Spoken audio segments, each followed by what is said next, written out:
The betrayal tasted bitter, like poison seeping into every corner of my life. The night it all came crashing down.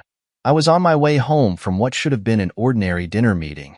My driver took a different route, a quieter one, citing roadwork on our usual path. It seemed unremarkable until the car screeched to a halt, boxed in by two black SUVs. The figures that emerged were armed, their faces obscured. My heart pounded as I tried to make sense of the situation. Was this a robbery? A kidnapping?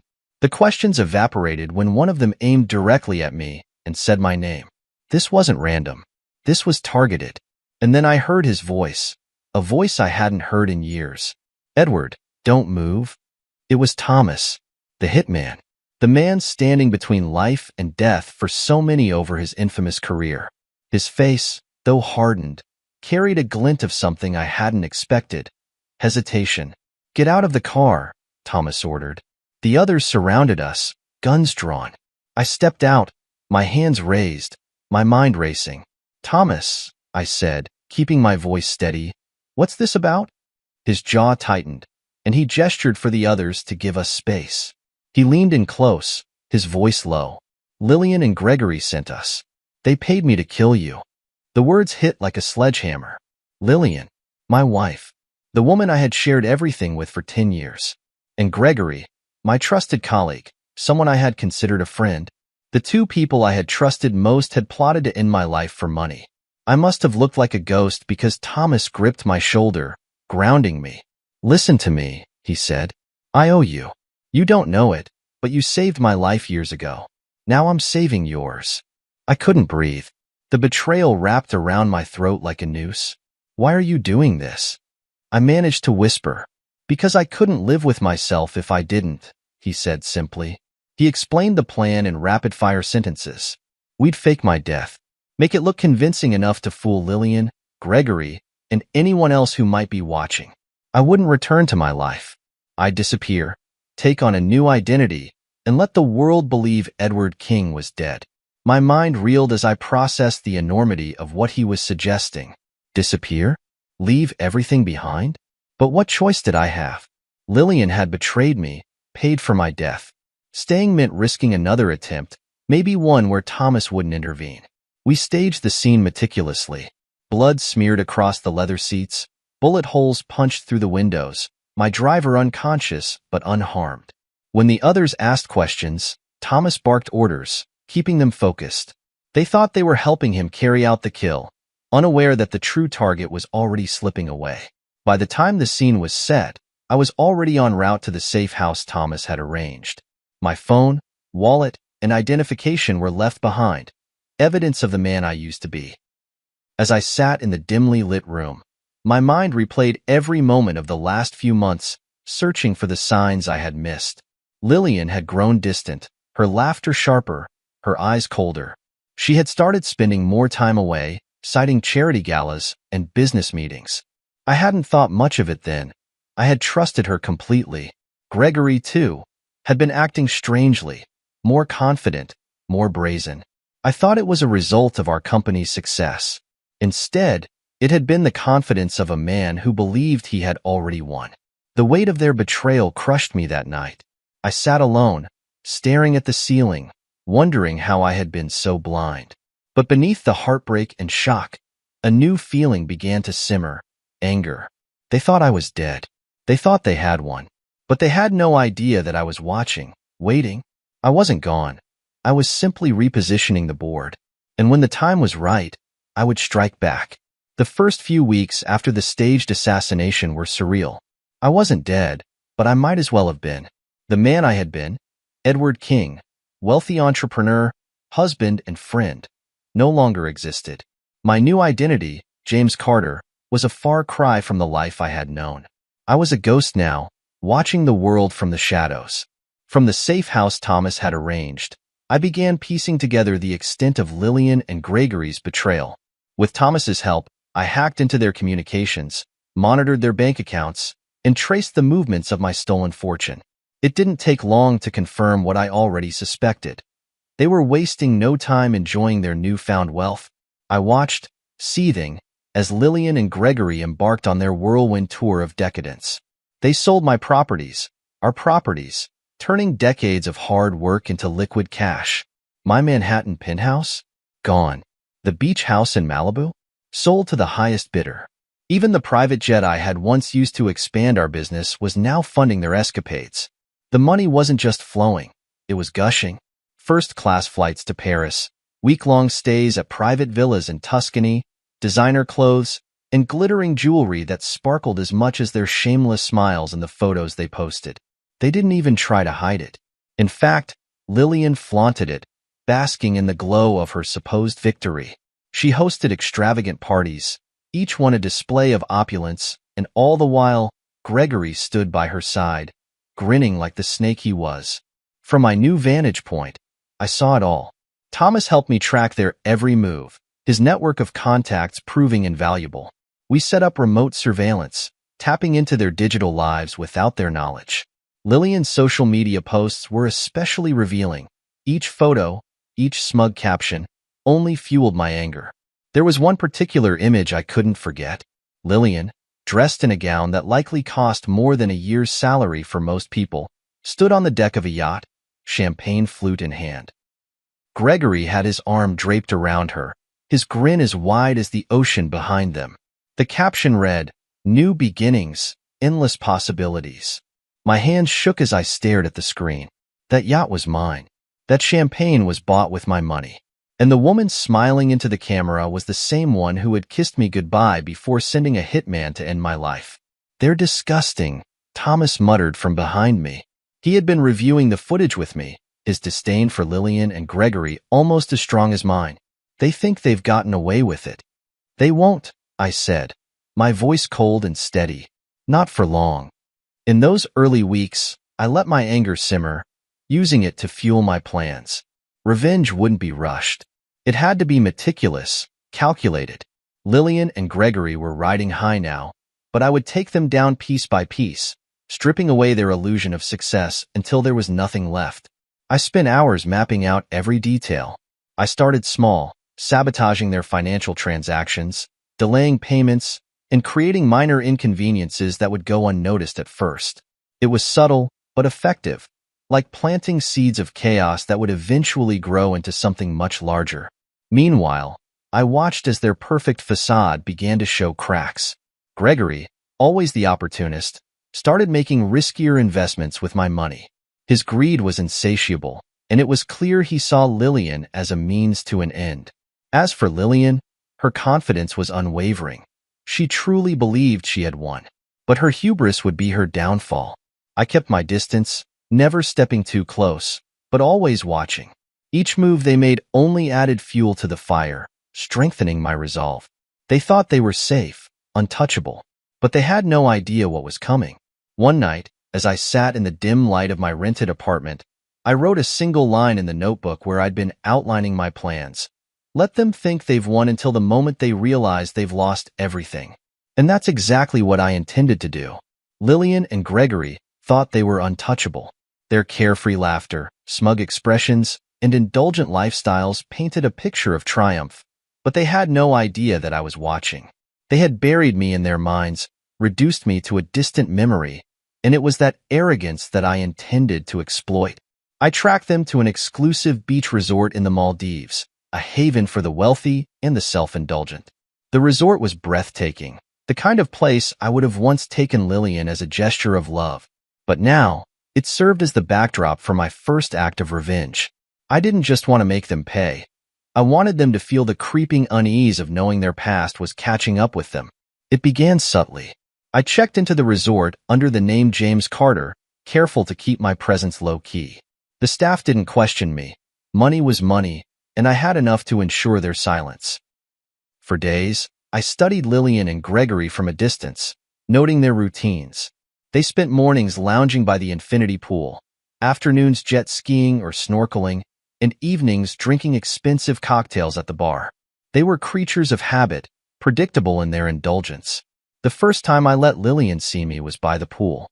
She was lying on a sunbed, her sunglasses tilted down just enough to scan the crowd. Gregory was a few feet away, engrossed in his phone, probably calculating how to siphon more money into his failing investments. I walked past her, deliberately slow, allowing just enough time for her to catch a glimpse of my face. Her reaction was subtle, a slight shift in her posture, a quick adjustment of her sunglasses, but it was enough. I knew she had seen me, even if she wasn't entirely sure. Over the next few days, I made my presence more apparent. I sat at the bar when they were there, ensuring I was always within her peripheral vision. I lingered near their hotel room, careful to disappear the moment Gregory turned his head. I didn't need to speak to her. My presence alone was enough to unsettle her. By the third day, Lillian was visibly tense. Her once carefree demeanor had shifted, her laughter more forced, her eyes darting around as if searching for someone or something. Gregory, oblivious as ever, brushed off her concerns. "You're imagining things," he said when she mentioned seeing a familiar figure. "It's just the heat getting to you." I almost laughed when I overheard their conversation from my hidden vantage point. Gregory's arrogance was his greatest weakness, and I intended to exploit it. The turning point came one evening at the resort's beachfront restaurant. Lillian and Gregory were seated at a table near the water, the soft glow of lanterns casting flickering shadows on their faces. I positioned myself a few tables away, just within Lillian's line of sight. When she glanced in my direction, our eyes met. Her face paled, the blood draining from her cheeks as she clutched Gregory's arm. "It's him," she whispered, her voice trembling. Gregory turned, scanning the crowd, but I had already moved, blending into the throng of tourists and resort staff. When he looked back at Lillian, he rolled his eyes. "You're being ridiculous. Edward is dead. You need to stop this." But she couldn't stop. I could see it in her eyes. She wasn't just scared. She was unraveling. The woman who had once orchestrated my death now lived in fear of my ghost, and I wasn't done with her yet.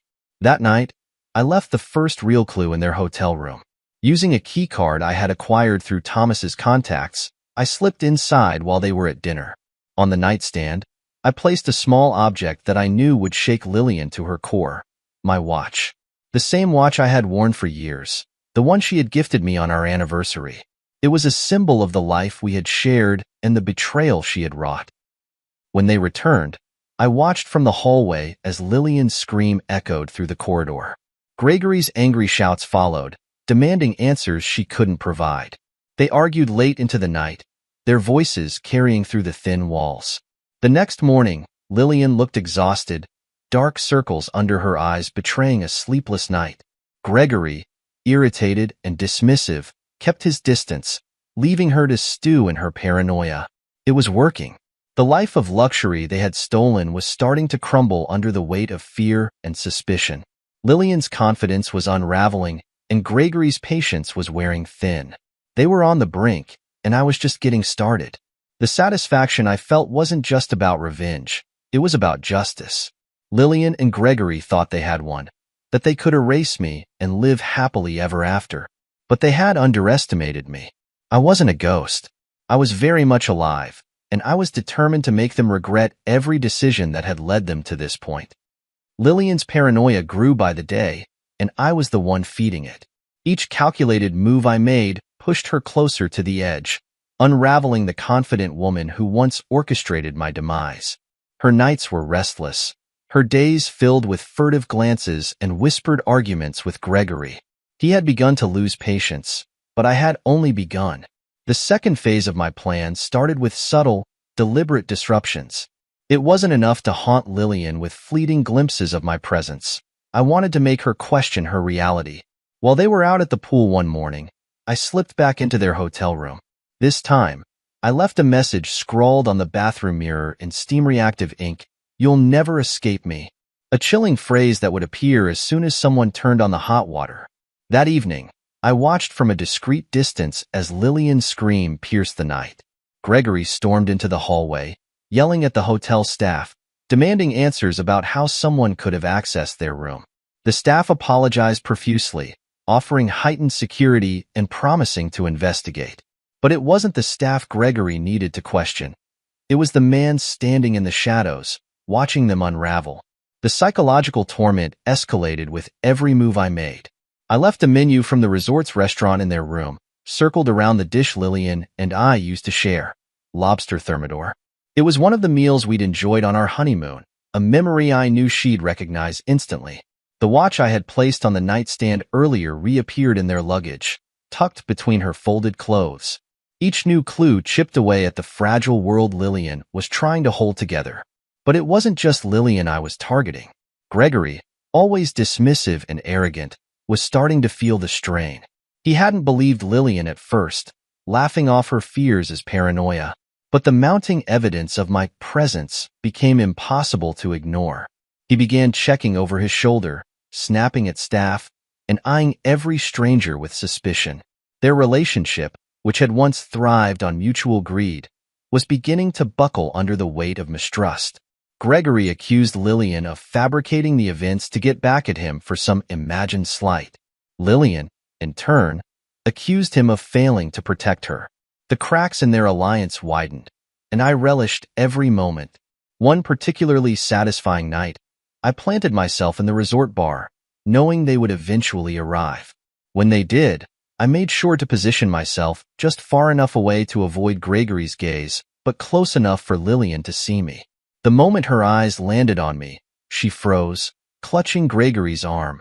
"There," she hissed, pointing in my direction. "It's him. I saw him." Gregory turned, his expression exasperated. But by the time he looked, I was gone, slipping out through a side door and leaving Lillian to defend her sanity once again. Gregory's laughter echoed behind me, mocking her fears, but I knew the seeds of doubt had been planted. As the days passed, the once glamorous couple became a spectacle at the resort. Lillian's once pristine appearance was now marred by dark circles under her eyes and a nervous twitch in her hands. Gregory, usually calm and composed, had begun snapping at staff and guests alike, his temper flaring at the slightest provocation. The other guests whispered about them, their once envied lifestyle now a cautionary tale. The resort staff grew wary of the pair, their frequent complaints and erratic behavior straining the patience of even the most accommodating employees. Every interaction seemed to feed into their spiral, isolating them further from the world they had sought to dominate.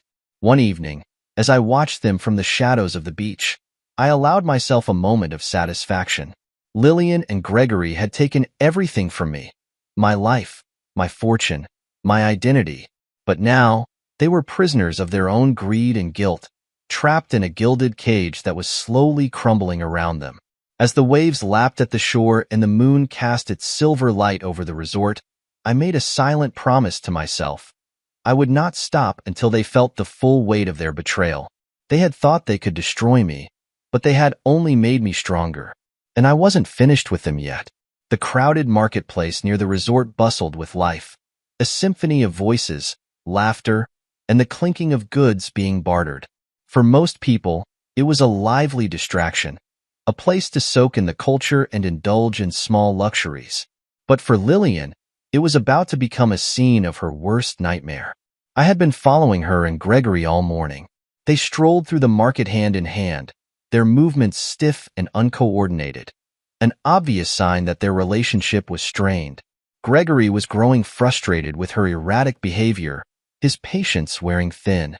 Lillian, on the other hand, seemed distracted, her eyes darting nervously from stall to stall.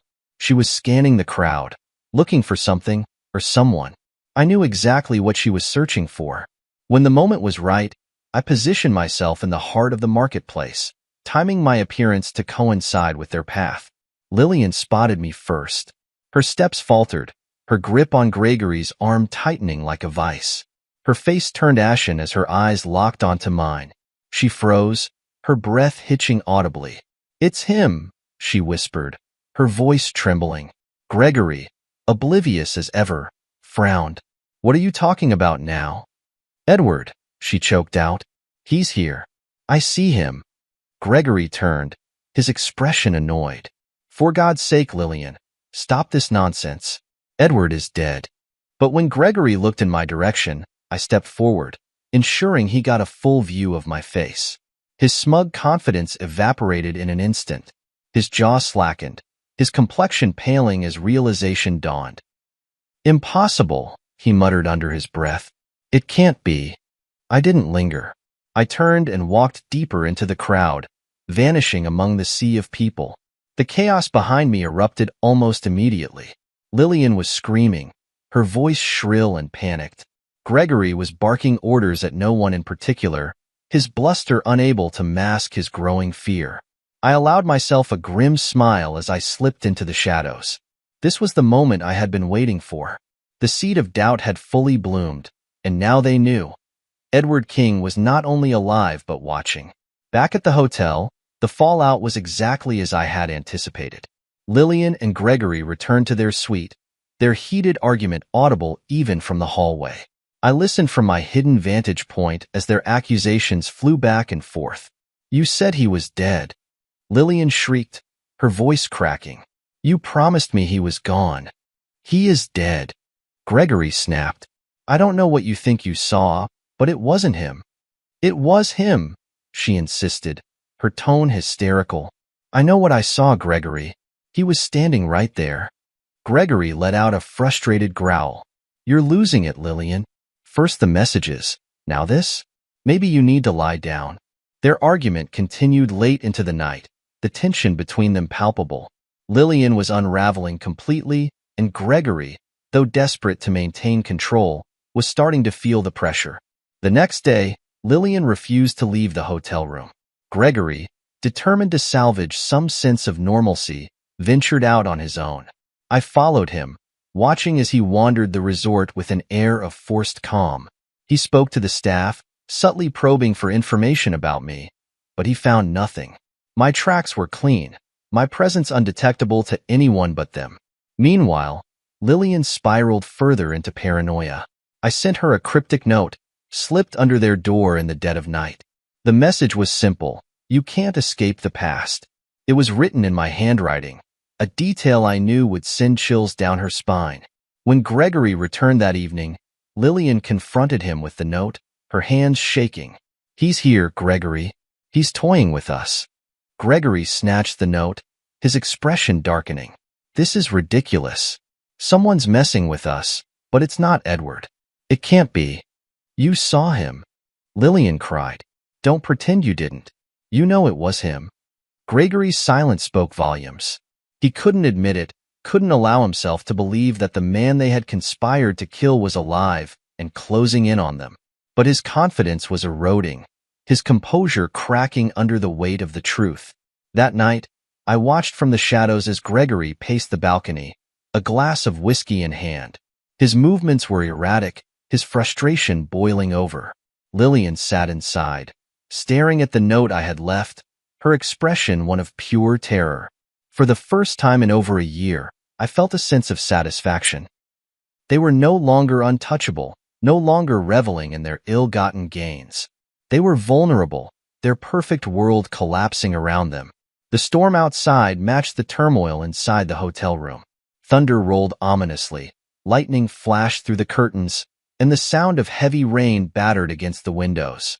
I chose this night to make my move, the chaos outside a perfect backdrop for the confrontation I had been planning.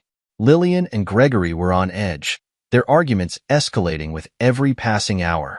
Lillian sat curled in a chair near the window, her face pale and drawn, while Gregory paced the room, his irritation bubbling over. "I'm telling you, Lillian," he growled, slamming his glass of whiskey onto the table. "This is in your head. You're letting guilt eat you alive." Her head snapped up, her eyes wide with fear.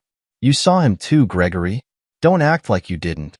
Gregory froze, his jaw tightening. He couldn't deny it anymore.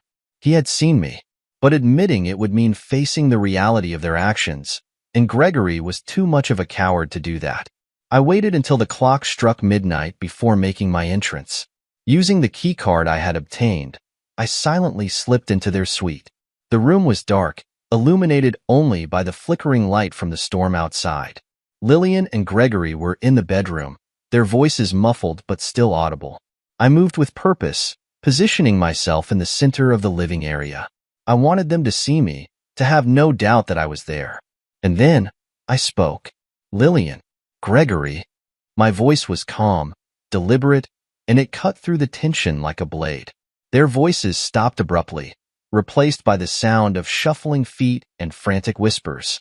Moments later, They emerged from the bedroom, their faces pale and filled with shock. Lillian's eyes locked onto mine, and she let out a strangled gasp. "Edward," she whispered, her voice trembling. It's not possible." Gregory stood frozen, his expression a mixture of disbelief and terror. "You're dead," he stammered. You what?" I interrupted, my voice sharp. "You killed me? Paid someone to end my life so you could steal everything I worked for?" Lillian stumbled back, her hand clutching the back of a chair for support. "Edward, Save it," I snapped, taking a step forward.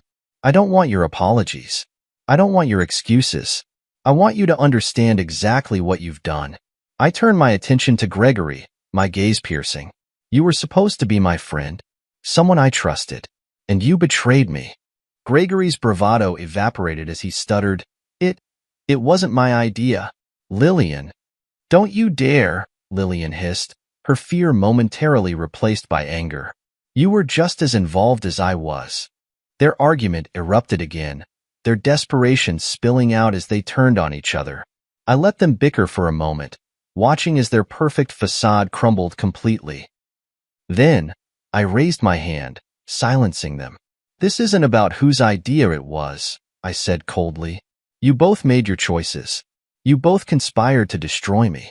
And now, you'll face the consequences." Lillian began to cry, her tears streaming down her face as she dropped to her knees. "Please, Edward," she begged. "I was wrong. I see that now. I'll do anything to make it right. Just forgive me." Her words fell flat, insincere and hollow.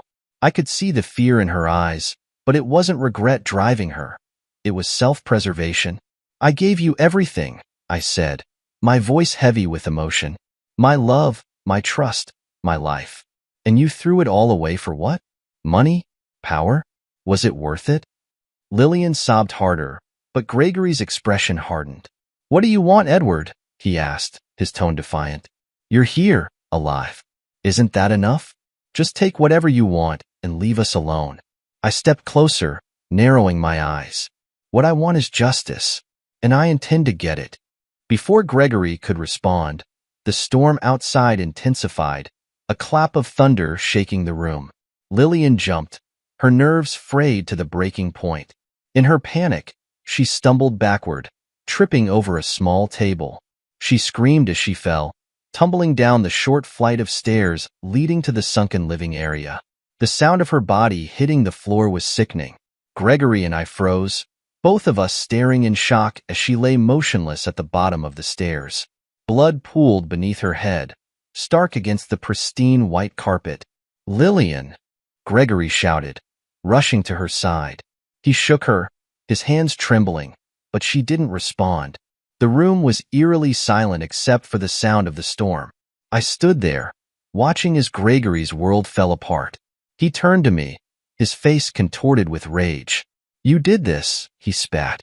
"You killed her." I met his gaze, my expression unreadable. "She killed herself," I said quietly, "just like she killed everything good in her life." Gregory lunged at me, but I stepped back, my movements calm and calculated. "I'm not here to fight you, Gregory," I said. "You'll have plenty to answer for without me." The sound of sirens in the distance signaled the arrival of the authorities. I slipped out of the room unnoticed, leaving Gregory to face the consequences of their betrayal alone. The sirens drew closer, their wailing cutting through the storm as police cars and an ambulance pulled up to the resort. I watched from the shadows as paramedics rushed into the building, their urgency a stark contrast to the stillness that had settled over me. I had done what I came to do, unraveled Lillian and Gregory's fragile illusion and left them to face the fallout. The lobby buzzed with activity as uniformed officers entered the scene. Guests murmured in hushed tones, their curiosity evident as they pieced together snippets of information. I blended into the crowd, unnoticed, another faceless figure amidst the chaos. Gregory was led out of the building in handcuffs, his expression one of shock and fury. His once pristine suit was disheveled, his hair wild. The resort staff had been quick to report the loud arguments and the sound of Lillian's scream before her fatal fall. Gregory's attempts to explain were drowned out by by the overwhelming evidence against him.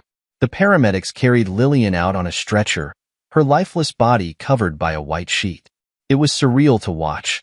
The woman who had once been my wife, who had plotted my death, now lying motionless under the stormy sky. There was no satisfaction in her death, only a hollow sense of finality. Gregory's shouts grew louder as he was loaded into a police car. "I didn't do this. She fell. You have to believe me." But the officers were unmoved. Witnesses had heard the argument, seen Lillian's hysteria, and now, with her dead and Gregory as the only other person in the room, the story practically wrote itself. I had ensured there were no traces of my presence in their suite. No fingerprints, no evidence tying me to the events of that night. Gregory was alone in this, just as he deserved to be. As the cars drove away, the rain began to lighten, the storm giving way to an eerie calm. I lingered for a moment, watching the taillights disappear into the distance. Gregory was gone, bound for a life of questions, accusations, and, ultimately, justice. The following days brought headlines that spread like wildfire. Wealthy socialite dies in tragic fall at resort. Lover arrested in connection to mysterious death. The media painted Gregory as a man driven by greed and rage, a fitting narrative for someone who had thrived on manipulation and betrayal. Investigators dug into Lillian and Gregory's finances, uncovering their fraudulent activities with my wealth. The evidence was damning. Bank records, illicit transfers, and a paper trail of lies that spanned months. Gregory's fate was sealed long before the trial began. I watched from a distance as the legal system did its work. Gregory was sentenced to life in prison, his appeals quickly dismissed. The man who had betrayed me now sat behind bars, his once arrogant demeanor replaced by the hollow gaze of someone who had lost everything. As for Lillian, her death became a cautionary tale, a reminder of the cost of ambition unchecked by morality. The world moved on, but her memory lingered like a ghost, a faint echo of the betrayal that had changed my life forever. I returned to my new identity, my new life, but I carried the weight of what had transpired. Justice had been served, but it had come at a cost. Lillian's death, Gregory's imprisonment, it wasn't the ending I had envisioned. Revenge, I realized, was a cold comfort, a fleeting satisfaction that left emptiness in its wake. Still, I felt no regret. Lillian and Gregory had made their choices, and I had made mine. They had tried to destroy me, but in the end, they had only destroyed themselves. I was free now, truly free. Free from their lies, their greed, and the shadow of betrayal that had once loomed so large. But the journey wasn't over yet. I still had to find a way to live with the scars, to move forward and build something meaningful from the ashes of my old life. And that's exactly what I intended to do. The court proceedings against Gregory were swift and decisive. Witness testimonies, financial records, and forensic evidence painted a grim picture. His history of manipulation, coupled with the volatile argument leading up to Lillian's death, sealed his fate. Though I kept my distance, I followed the trial closely, watching as the man who once stood beside me in friendship was reduced to a hollow shell. Gregory's lawyers argued for leniency, claiming Lillian's death was an accident, but the evidence against him was overwhelming. The fraud and embezzlement uncovered during the investigation didn't help his case either. In the eyes of the court, he was a man who had taken everything he could, leaving destruction in his wake. The judge's sentence came down like a hammer. Life in prison, without the possibility of parole. Watching him escorted out of the courtroom in handcuffs, his face pale and his spirit broken, was a moment I had anticipated for months. Yet, as I turned off the live stream of the sentencing, I didn't feel the triumphant satisfaction I'd expected. Instead, there was a quiet emptiness, a reminder that even justice came with its own set of burdens. With Gregory imprisoned and Lillian gone, my focus shifted. The revenge that had once driven me was complete, but I couldn't ignore the emotional toll it had taken. I wasn't the same man who had escaped an assassination attempt all those months ago. That man had died in the car that night, replaced by someone harder, someone who had learned to live in the shadows. But shadows, I realized, weren't meant to be a permanent home. I reached out to Thomas, the man who had saved my life and helped me orchestrate my escape. We met in a quiet cafe in a city far from where it all began. Thomas was cautious, his eyes scanning the room before he sat across from me. "You're free now," he said, his tone neutral but his words weighted. "What's next?" I stared at the steaming cup of coffee in front of me, the swirling liquid mirroring my thoughts. "That's the question, isn't it?" Thomas nodded, leaning back in his chair. "You've got options. You could disappear for good. Start fresh somewhere no one knows your name. Or," he hesitated, his gaze steady, "you could make this second chance count for something." I looked up at him, intrigued. "What do you mean?" "You've seen the worst people can do," he said. "Maybe it's time to focus on the best. Help others. Build something new." His words stayed with me long after our conversation ended. Thomas had offered to stay in touch, though I could tell he was ready to move on from this chapter of his life as well. For him, the job was over. For me, it was just beginning. I returned to my new home, a small, unassuming town where no one knew who I was or where I had come from. The air was different here, cleaner, quieter, free from the noise of the past. It was a place where I could start over, not as Edward King, the betrayed entrepreneur, but as James Carter, a man rebuilding his life from the ground up. My first step was finding purpose. I began volunteering at a local community center, mentoring young entrepreneurs who had big dreams but little guidance. Sharing my knowledge and experiences, even under a false name, felt like a way to reclaim the best parts of who I had been before everything fell apart. The work was fulfilling, but it was more than that. It was healing. Each connection I made, each life I impacted, helped me shed the weight of the betrayal and loss I had carried for so long. Slowly, I began to see myself not as a victim of Lillian and Gregory's greed, but as someone who had survived, endured, and come out stronger.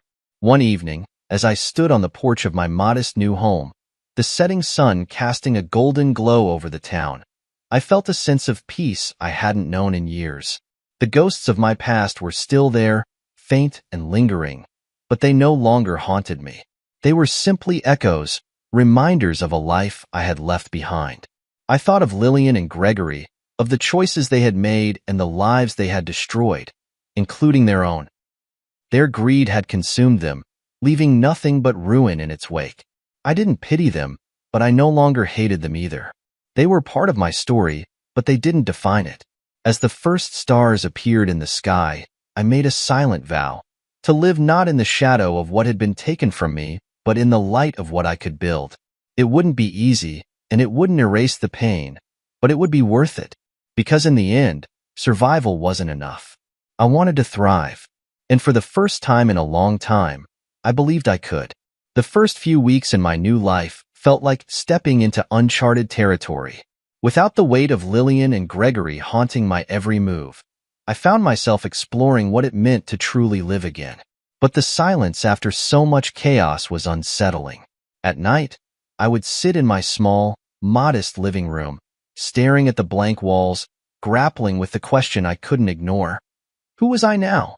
The answer, I realized, wasn't simple. I was a man who had been betrayed, but I had also survived. I was someone who had sought justice, but now I needed to learn forgiveness, not for them, but for myself. The anger that had fueled my every action was gone, leaving behind a strange emptiness that I was slowly learning to fill with purpose. I returned to the community center, where mentoring young entrepreneurs had become more than just a distraction. It had become a calling. Watching their eyes light up as they grasped a new concept or saw a path forward reminded me of why I had started my company in the first place. These young people had dreams, just like I once did, and I found joy in helping them navigate the challenges I had faced. One evening, as I was leaving the center, Thomas called. I hadn't heard from him in weeks, and the sound of his voice was a welcome surprise. "Thought you might like to know," he said, his tone casual. "Gregory's settled in. Maximum security. Looks like he's made a few enemies already." I let out a quiet sigh, unsure how to respond. "Thanks for the update," I said finally, "but I'm not sure I need to hear about him anymore." Thomas paused, then chuckled. "Fair enough. Moving on. Huh. Trying to," I replied. The call ended, but his words lingered. Moving on. It was a simple phrase, but it carried so much weight. Was I truly moving on? Or was I just pretending to, masking the scars that still lingered beneath the surface? That weekend, I took a long walk through the town, letting my thoughts drift. The streets were lined with small shops and cafes, the air filled with the hum of everyday life. It was a stark contrast to the chaos I had left behind, and for the first time, I felt like I belonged here. I stopped at a bookstore, drawn in by the smell of old pages and the soft glow of warm lighting. As I browsed the shelves, I came across a book about resilience and rebuilding after loss. The title seemed almost too on the nose, but I picked it up anyway. That night, as I read through its pages, I found myself reflecting on the journey I had been on. Betrayal, survival, justice. They had all been part of my story, but they weren't the whole story. There was more to life than revenge, more to life than proving I could rise above what had been done to me. I needed to find joy again, to rediscover the parts of myself that had been buried under layers of pain. Over the next few months, I poured myself into building a life that felt authentic. I joined a local hiking group, finding solace in the quiet beauty of nature. I started painting, something I hadn't done since college, letting the colors and brushstrokes become an outlet for emotions I couldn't put into words. Slowly but surely, I began to feel whole again. One day, while volunteering at the community center, a young woman approached me. Her name was Sophia, and she had been attending my mentorship sessions for weeks. She handed me a small, hand-drawn card, her cheeks flushed with nervousness. "I just wanted to say thank you," she said softly. "You've helped me more than you know." I opened the card later that evening, finding a heartfelt note inside. Sophia wrote about how my guidance had given her the courage to pursue her dreams, how she had felt lost before meeting me but now had a clear path forward. Her words brought tears to my eyes, a reminder that even in the wake of so much loss, I could still make a difference. As I stood on the porch that night, watching the stars, I felt a sense of peace I hadn't known in years. The ghosts of my past were still there, faint whispers in the background, but they no longer defined me. I had found a new purpose, a new way to live, and for the first time, I wasn't just surviving, I was thriving. Lillian and Gregory were part of my story, but they weren't the end of it. Their betrayal had shaped me, but it hadn't broken me. I was stronger now, wiser, and more determined than ever to build a life filled with meaning and connection. The journey wasn't over, but as I stood there, breathing in the crisp night air, I knew I was on the right path. And for the first time in a long time, I felt truly free. The lake was serene, its still waters reflecting the hues of a setting sun. Standing at its edge, I felt a sense of calm that had eluded me for years. The journey that brought me here had been long and fraught with pain, but now, in the quiet embrace of nature, I felt something I hadn't dared to hope for: peace. It had been nearly a year since Lillian and Gregory's downfall, and my life had transformed in ways I never imagined. My days were no longer consumed by anger or revenge. Instead, they were filled with purpose and connection. The community center had become a cornerstone of my life, a place where I could give back, sharing the lessons I had learned through my struggles. Sophia, the young entrepreneur whose heartfelt note had touched me deeply, had recently launched her own small business. Watching her success unfold reminded me of the joy I once felt when my company first took off. She often stopped by the center to share updates, her excitement contagious. It was moments like those that made the darkness of the past feel like a distant shadow. Thomas had faded into the background of my life, just as he had intended. The man who saved me had moved on, taking his own steps toward redemption. We exchanged the occasional message, brief updates about our lives, but his chapter in my story had closed. Still, I carried a deep gratitude for his role in my survival. As for Gregory, he remained in prison, a man reduced to the consequences of his choices. News of his sentence occasionally surfaced in local papers, but I no longer sought it out. His fate was no longer my concern. I had let go of the need to know, understanding that true freedom came from releasing the grip of the past. The lake had become my sanctuary, a place where I could reflect and dream.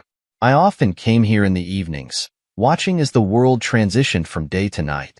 The stillness of the water mirrored the stillness I was beginning to feel within myself, a quiet contentment that had taken years to achieve. One evening, as I stood at the lake's edge, a woman approached. She was a local artist, someone I had seen around town but hadn't spoken to much. Her name was Eleanor, and she carried a sketch pad in one hand, her other holding a small bag of supplies. "You come here often," she said, her voice warm and inviting. I nodded, offering a small smile. "It's peaceful." She glanced at the lake, her eyes softening. "It's inspiring, isn't it? I've painted this view more times than I can count, but it never gets old."